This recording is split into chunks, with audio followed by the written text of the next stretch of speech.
52nd G7 summit కెనడాలో జరుగుతుంది. కనానాస్కిస్ అల్బర్టాలో.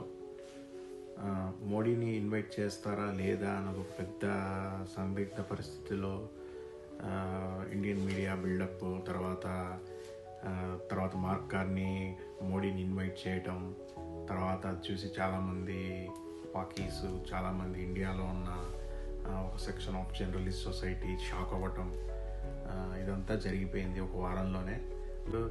ఇంకేంటి మోడీని పిలవరు, వెస్టర్న్ బ్లాక్ మోడీని ఇన్వైట్ చేయదు, ఇండియా అనేది బ్రిక్స్లో ఒక భాగం కాబట్టి G7కి ఇన్విటేషన్ రాదు.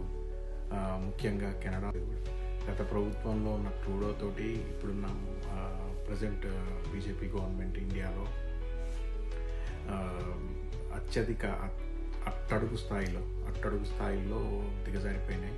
సో ఇప్పుడు పిలుస్తారా లేదా అన్న డౌట్లో స్వయంగా మార్క్ కార్నీయే మోడీకి ఫోన్ చేసి ఇన్వైట్ చేయడం జరిగింది. అయినా మోడీ G7 కోసం ఎదురు చూస్తున్నట్టుగా ఒక ప్రొజెక్షన్ ఇండియన్ మీడియాలో ఒక సెక్షన్ ఆఫ్ జర్నలిస్టులు, తర్వాత ముఖ్యంగా మన పడోసి దేశం తెలిసిందే కదా, లాస్ట్ మన పాకీగాళ్ళు, వీళ్ళందరూ బాగా ఎక్కువ ఊహించుకున్నారు. ఇండియా ఇప్పుడు వెస్టర్న్ బ్లాక్ ఇన్విటేషన్ కోసం మోడీ గవర్నమెంట్ తర్వాత ఇండియన్ గవర్నమెంట్ ఎదురు చూడాల్సిన పరిస్థితుల్లో ఇండియన్ గవర్నమెంట్ లేదనమాట. ఆల్రెడీ బ్రిక్స్ తోటి బ్రిక్ బ్లాక్లో ఉంది కాబట్టి ఇండియా ఇప్పుడు బ్రెజిలియన్ గవర్నమెంట్ ట్రంప్కి దగ్గర అవుతున్న పరిస్థితుల్లో RIC అనే టాపిక్ కూడా వచ్చింది, రష్యా, ఇండియా, చైనా. వీళ్ళు కనుక వెస్టర్న్ బ్లాక్ కనుక ఇండియన్ డిమాండ్స్కి, తర్వాత ట్రేడ్ రూట్స్కి, తర్వాత సప్లై చైన్ మేనేజ్మెంట్కి ఇండియన్ టర్మ్స్లో business end to end operations Indian టర్మ్స్లోనే నెగోషియేషన్స్ జరిపే విధంగా G7తో ఆల్రెడీ మోడీ గవర్నమెంట్ ఒప్పందం కుదుర్చుకుందనమాట. ఇది కనుక వీళ్ళు వ్యతిరేకిస్తే, ఈ తెల్లనా కొడుకులు ఇది కనుక వీళ్ళు వ్యతిరేకిస్తే,